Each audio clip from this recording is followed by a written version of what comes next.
I thought I would talk a little bit about 9/11 since it's coming up in 2 days. Because 9/11 was my wake-up call. When I woke up that morning, I worked as a psychosocial rehabilitation specialist. And so I had some client appointments for that day, and I woke up and I came out into the living room, and David, my husband, had the news on. And he was just standing there staring at it. And so I stood there staring at it. And I came out just after the first plane hit the first tower. And I thought it was fake. And I looked at Dave, and I could tell he didn't know what to think either. We just kept looking at each other and watching, and then the second tower got hit, and I fell to the floor. I felt it in my body.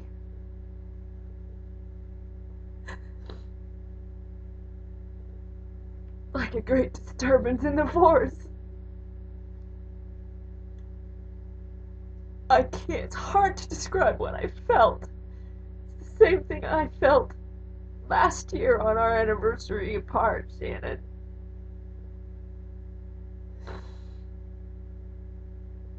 Just something so sick and wrong and ripped apart. And after that, I had to go to work that day, and I had to go into government buildings, and they were telling all of us not to go into government buildings, but I had to, because I was taking clients in to apply for welfare.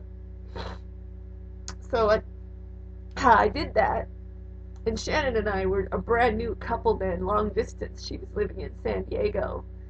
We still hadn't met each other. We still hadn't seen each other, and we were scheduled to meet up in Vegas later in September. So, they were saying, don't fly, and here we are with our tickets to all meet up in Vegas for the first time. But first, after the terrorist attack,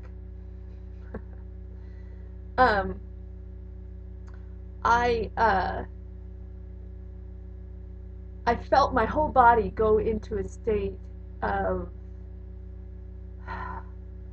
readiness and anticipation, and I kept feeling like I was supposed to be somewhere else doing something else. Just absolute compulsion to be doing something else, but I didn't know what. Excuse me. I didn't know what it was that I was supposed to be doing. And I used to wear a watch back then, and so I was checking my watch all the time, like I was late for something. It felt like I was really late for something really important. And I just kept checking all the clocks everywhere, and then that night I couldn't sleep, and I stayed up all night long, talking to some X-Files friends. I had two specific X-Files friends, and I believe both of them, they were either both aspects, or one was an aspect and one was a goddess. But so I was talking to them about my feelings, and that's when I was talking to Jamie, who is an aspect of me. She was the first one that I knew about because a psychic actually told me. So I asked, who is this Jamie that is so close to me? And that's what she said, and she's absolutely right. So I was talking to Jamie, and at the time, Jamie had been a very sort of quiet, non-directive friend. Never told me what to do, never got assertive in any way, nothing like that. And I told her what was going on, and she took on another voice, and it was mine. I realized later, I didn't realize it then, but she took on my voice and said to me that you're at a crossroads. You have to make a choice now, whether to continue the unfulfilling life that you've had, or whether to say yes to your destiny and watch everything change. And again, it was very unusual for her to have said that. We hadn't known each other that long, but I just absolutely knew she was right. And so the whole next day, I thought about it, and I talked to David, and I said, I've always felt like, I told him, I said, you know how when you watch Jesus Christ Superstar or The Prince of Egypt, um, how I've always told you that I felt like that was me and that it was time to get to work? I said, but everybody feels that way, right? And he said, no. I said, really? I thought that that's just what those movies were meant to do, was make everybody feel like, well, that's me and I need to get to work. And he said, no. And he surprised me too, because this is something that he obviously doesn't mean now, and it wasn't in character for him to say it then. He said, if you're feeling something like that, you have to pay attention to it. And I said, well, if I say yes to this, everything's going to change. Our whole life is going to change. And I said, and I don't know how. I have no idea what will happen. I said, but I know it's going to change. And I said, so I our life, everything.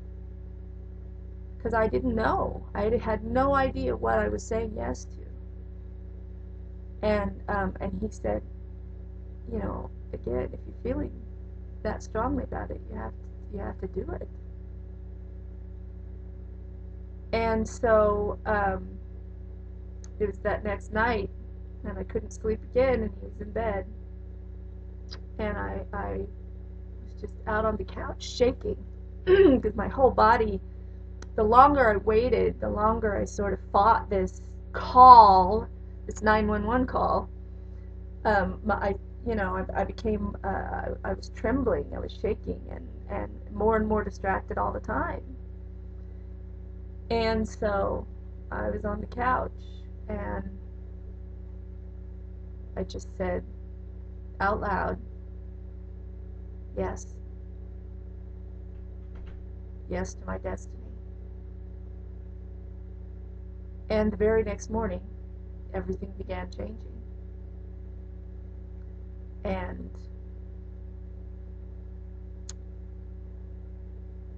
less than a year later, I was in San Diego living with Shannon. We were living as a threesome. And I was studying and then I found, no, I wasn't studying the essential materials. No. I found those a year later. I believe it was 1 year later. In June of, please don't make me do year. We'll do that some other time. I never remember. 2001, then 2002 San Diego, so it would have been 2003. I found the essential materials, June of 2003. And then moved to Mount Shasta. But anyway, my point is that's what 9/11 means to me. 9/11 was my big wake-up call. Are you going to continue with the unfulfilling, illusionary life that you've been living? Or are you going to say yes to your destiny and embrace whatever comes, expecting your life to change immediately? I said yes. And my life changed. It's time for everybody else to make that choice.